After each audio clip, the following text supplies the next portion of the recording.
Good morning and welcome inside another edition of That's What I Think with Brandon Swanson. I'm your fearless host, Brandon Swanson, and earlier this week, the head coach of the Cleveland Browns, Hue Jackson, was fired.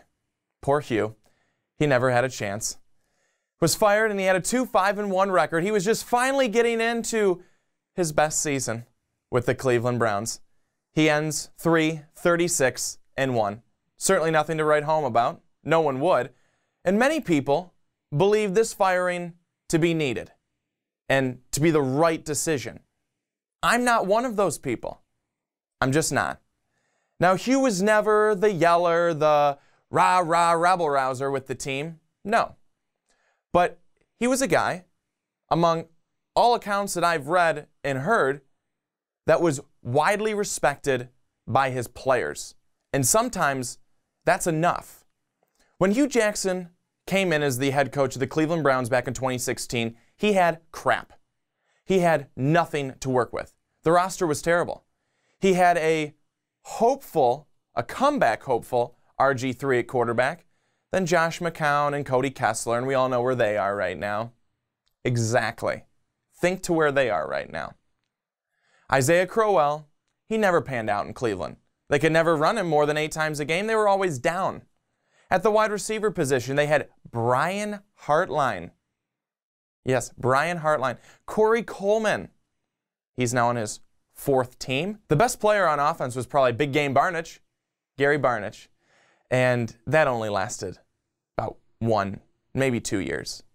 Defensively, they were a mess. Even with the new players they brought in, they couldn't be trusted.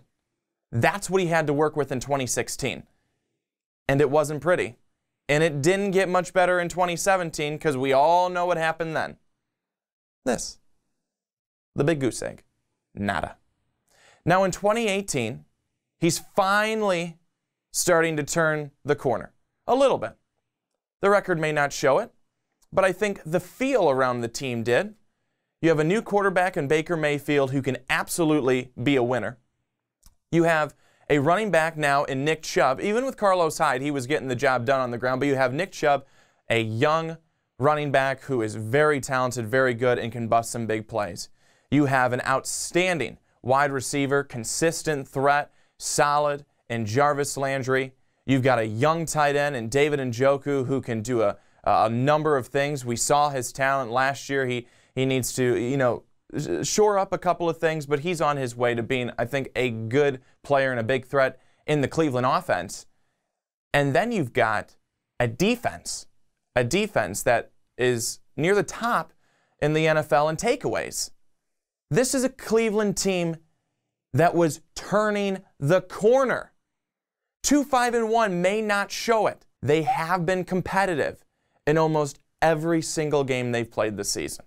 So let's go through the season. Week 1, Pittsburgh. You tie. Thanks to your kicker. Yeah. Zane Gonzalez. That'll be a name that goes down in Cleveland infamy for a long time. Zane Gonzalez. You tie Pittsburgh. Okay, it's basically a win because you didn't have any wins last year, and you'll take a tie instead of a loss. Week 2, you lose to the Saints. 21-18. Again, Zane Gonzalez, what the hell are you doing? You should have beat the Saints. No question about it. Again, a competitive game that Cleveland was in to the very end. Week 3, you beat the Jets. Baker's coming out party. He replaces Tyrod or Tyrod Taylor, however you want to say it, and he does an excellent job.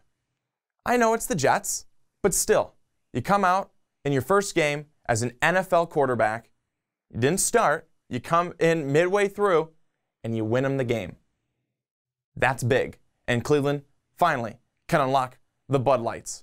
And they were happy about it. Week 4, a loss to the Raiders in overtime. And yes, the refs screwed you, Cleveland. They screwed you.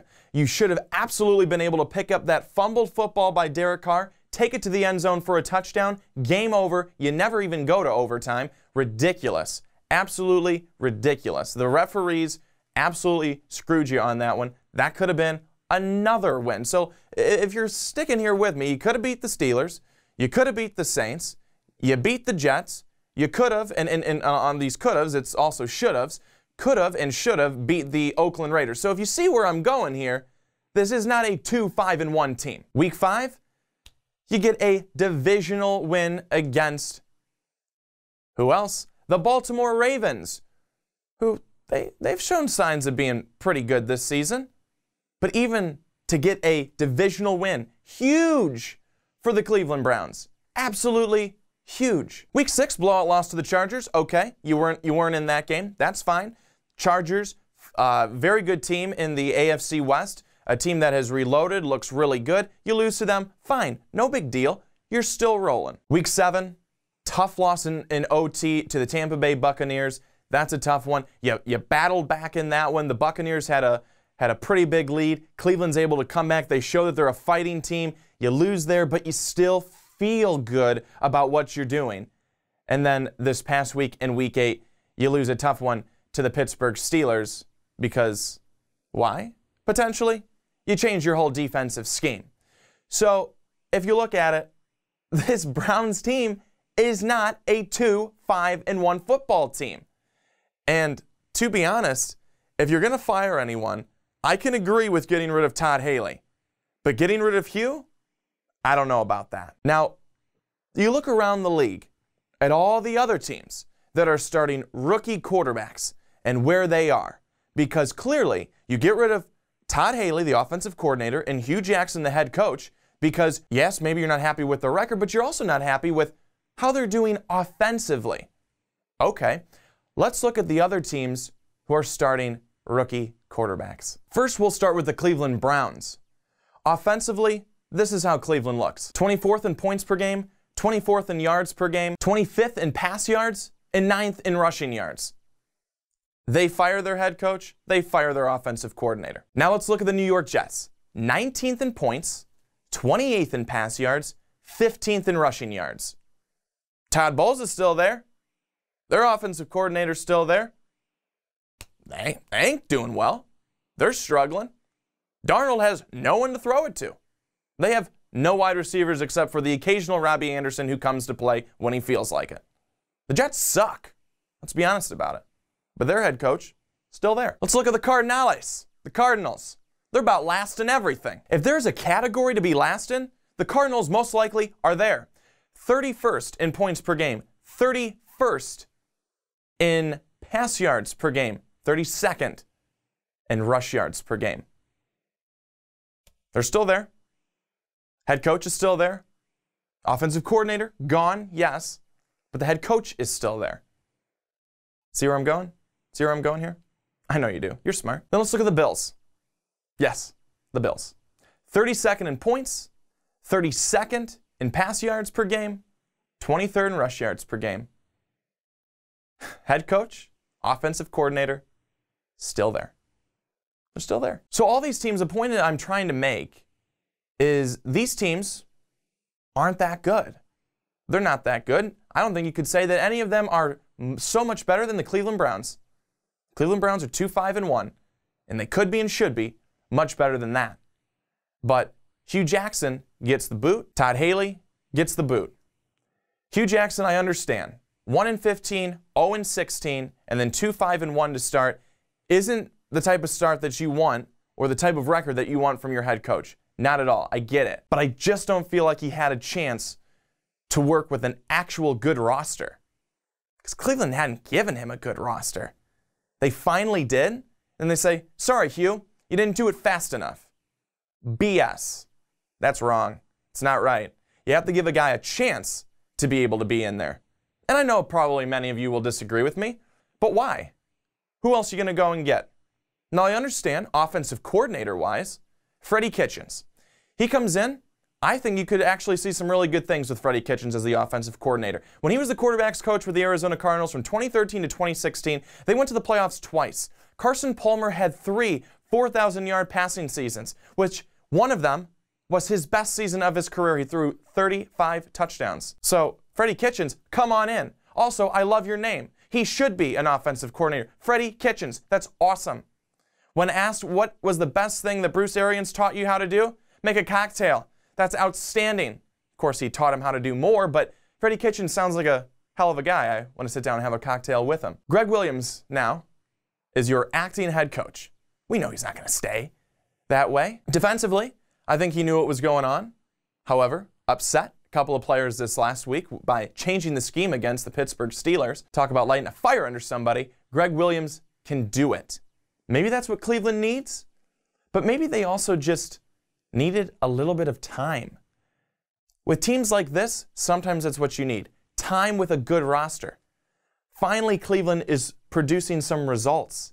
That's what they're doing. Offensively, yes. In terms of their rankings, no, they're not near the top. Their running game's pretty darn good. And the passing game will come along. Give Baker some time. He's a freshman rookie quarterback in the NFL. Compared to his compadres around the NFL who are also rookies, he's not doing too bad. At the end of the day, Cleveland wasn't happy with where they were at. They were sick and tired of being talked about as the kind of the dog of the league, you know, all the way at the bottom. But I don't think you made the right move. Certainly not with the head coach. Hue Jackson, like I said at the beginning of this, widely respected by his players. I understand sometimes you need to make a change, but you could have made the change. Gone right to Freddie Kitchens as your offensive coordinator, and then saw what happened there. And if you felt that Hue, at the end of the season, was not the right man, then you sit down, you evaluate, you get rid of him then. But in the midst of, I'm not even being funny, his best season at 2-5-1, you pull the rug from underneath him.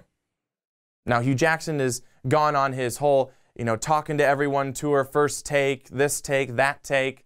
I'm not a fan of that. Saying, well, this is what I thought. We should have taken so-and-so back. No, shut up, Hue. Shut up. You're not helping yourself any. But I do think he should have stayed at least through this season. Saw what they could have done and what they can be. But Cleveland didn't give him that opportunity. And for that, you're wrong. And that's what I think this week, everybody. Thank you so much for watching. Also, go and take a look. Ricky Widmer and Mark Weber on the onside kick also talked about this and talked about Hue Jackson and his firing and who could be the next head coach over there in Cleveland, because we all know it won't be Greg Williams. So go and take a look at that on the onside kick with Mark Weber, WMEs, and Ricky Widmer. What's up? What's up?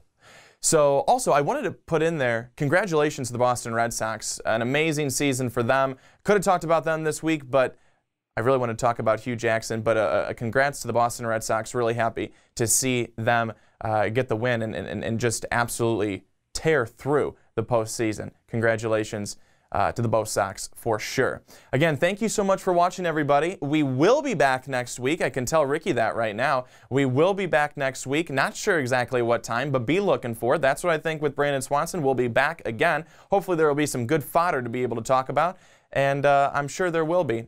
You've got the NFL coming up this weekend today. Hope you enjoyed this video, and I hope you enjoy NFL Sunday. So long.